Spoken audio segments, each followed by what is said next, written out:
اینالیز Michael کی کہانی۔ آپ لوگوں میں سے کسی نہ کسی نے ایکسورسزم آف ایملی روز مووی تو دیکھی ہوگی یا پھر کہیں نہ کہیں اینالیز مائیکل کی حقیقت تو سنی ہوگی۔ اگر نہیں سنی تو آج کی اس ویڈیو میں ہم آپ کو اس کی ایکچوئل کہانی بتائیں گے۔ اس ویڈیو میں جانیں گے کہ کیا سچ میں اس کے اوپر ایک شیطان حاوی ہو گیا تھا۔ چلے سنتے ہیں اینالیز مائیکل کی اصل کہانی میری زبانی۔ میرا نام زرنش ہے اور آج میں آپ کو ایک ایسی کہانی سنانے جا رہی ہوں جو اصل زندگی پر مبنی ہے۔ یہ کہانی ایک لڑکی کی ہے جس کا نام تھا اینالیز مائیکل۔ اینالیز مائیکل جرمنی کے ایک چھوٹے سے گاؤں میں رہتی تھی۔ اس کی زندگی ایک عام انسان کی طرح شروع ہوئی، لیکن جو کچھ اس کے ساتھ ہوا وہ انسانی سمجھ سے باہر ہے۔ یہ کہانی صرف ایک بیماری کی نہیں، ایک روحانی جنگ کی بھی ہے۔ اینالیز ایک کیتھولک گھرانے میں پیدا ہوئی۔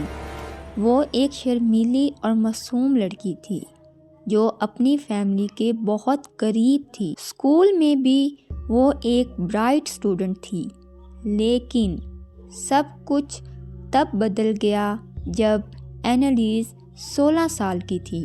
ایک دن اچانک اس کی طبیعت خراب ہوئی، اسے دورہ پڑا۔ ڈاکٹر نے کہا کہ اسے ایپیلیپسی ہے اور اس کا علاج شروع کر دیا گیا۔ پہلے تو سب کو لگا کہ یہ ایک عام بیماری ہے، لیکن دھیرے دھیرے اینالیز کی حالت عجیب ہوتی گئی۔ اس نے اپنے گھر والوں سے کہا کہ اسے عجیب چیزیں محسوس ہوتی ہیں۔ رات کو وہ سوتے وقت ایک سیاہ شکل کو دیکھتی ہے جو اسے گھورتی ہے۔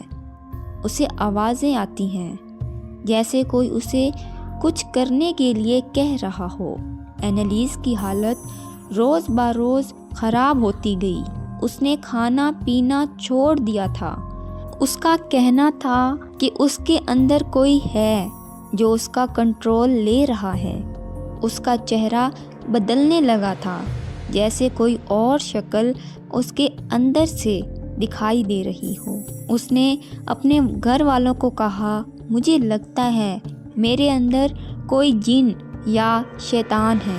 گھر والوں نے اسے ڈاکٹر کے پاس لے جانے کی کوشش کی، لیکن اینالیز کی حالت دیکھ کر انہیں یہ کہا کہ یہ صرف میڈیکل ایشو نہیں ہے، کچھ اور ہے۔ جب ڈاکٹرز کچھ سمجھ نہیں پائے تو اینالیز کے پیرنٹس ایک پریسٹ کے پاس گئے۔ پریسٹ نے کہا کہ یہ ایک پوزیشن کیس لگتا ہے اور اس کے لیے ایکسورسزم ضروری ہے۔ ایکسورسزم ایک ایسی پریئر ہوتی ہے جو جن یا بری روح کو نکالنے کے لیے کی جاتی ہے۔ اینالیز پر آفیشیلی 67 ٹائمز ایکسورسزمز کی گئیں۔ ہر بار اس کا بیہیویئر اور عجیب ہوتا گیا۔ اس کی آواز ایک مرد کی طرح ہو گئی تھی اور وہ عجیب الفاظ بولتی تھی، میں لوسیفر ہوں، میں جودس ہوں۔ وہ لوگوں پر چلاتی، انہیں مارنے کی کوشش کرتی اور کہتی تھی کہ وہ کبھی آزاد نہیں ہوگی۔ اینالیز کی حالت اتنی خراب ہو گئی تھی کہ وہ چل نہیں پا رہی تھی۔ اس کا وزن صرف 30 kg رہ گیا تھا۔ اس نے اپنے ماں باپ سے کہا، مجھے معاف کر دینا۔ اس کا یہ آخری جملہ تھا۔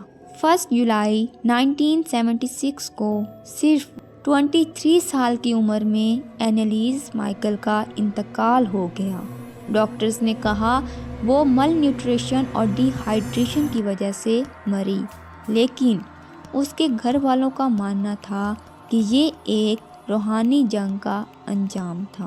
مجھے یہ کہانی کیوں سنانی پڑی؟ آپ سوچ رہے ہوں گے کہ میں یہ سب کیوں سنا رہی ہوں، کیونکہ اینالیز کی کہانی ایک مثال ہے ان لوگوں کے لیے جو روحانی اور سپر نیچرل چیزوں پر یقین رکھتے ہیں۔ یہ کہانی ایک سوال اٹھاتی ہے، کیا آج بھی ہمارے آس پاس ایسی طاقتیں ہیں جو انسانی سمجھ سے باہر ہیں؟ آپ اس کہانی کے بارے میں کیا سوچتے ہیں؟ کیا یہ صرف ایک میڈیکل ٹریجڈی تھی یا واقعی ایک جن یا شیطان کا اثر تھا؟ مجھے اپنی رائے ضرور بتائیں۔ یہ تھی اینالیز کی کہانی میری زبانی، لیکن اس کا اصل سچ شاید ہمیشہ ایک راز ہی رہے گا۔ اسی کے ساتھ آج کی ویڈیو ہماری ختم ہوتی ہے۔ کمنٹ باکس میں ہمیں ضرور بتائیں کہ ہماری ویڈیوز میں کون کون سی امپروومنٹ کی ضرورت ہے۔ ویڈیو اچھی لگی ہو تو سبسکرائب کرنا مت بھولیں، ویڈیو کو لائک کریں اور دوستوں کے ساتھ شیئر کریں۔ ملتے ہیں اگلی ویڈیو میں، تب تک کے لیے اللہ حافظ۔